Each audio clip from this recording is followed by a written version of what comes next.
மும்மொழி கொள்கையை தமிழ்நாட்டில் அனுமதிக்க மாட்டோம் என திட்டவட்டமாக தெரிவித்த அமைச்சர் சேகர் பாபு, நாம் தமிழர் கட்சி காளியம்மாள் திமுகவிற்கு வருவதாக இருந்தால் முடிவை தமிழக முதலமைச்சர் தான் எடுப்பார் என தெரிவித்துள்ளார். தமிழ்நாடு முதலமைச்சர் மு.க.ஸ்டாலினின் 72வது பிறந்தநாளை முன்னிட்டு சென்னை கிழக்கு மாவட்ட திமுக சார்பில் நடத்தப்பட்ட விழாவில் இந்து சமய அறநிலையத்துறை அமைச்சர் சேகர் பாபு பங்கேற்றார்.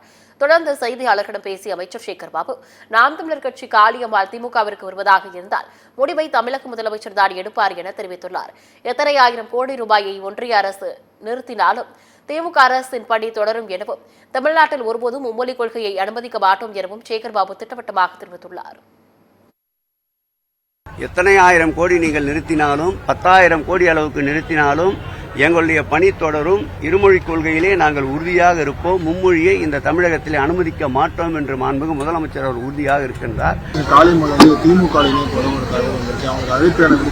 அது அவர் தான் கேட்கணும். சீமானே போலான்னு சொல்லிட்டாரு, நேற்று சிக்னல் கொடுத்துட்டாரு. அது அவருடைய விருப்பம். அது அப்படி வந்தால் மாண்புமிகு தமிழக முதல்வருடைய முடிவு. திமுக மாண்புமிகு தமிழக முதல்வருடைய முடிவு.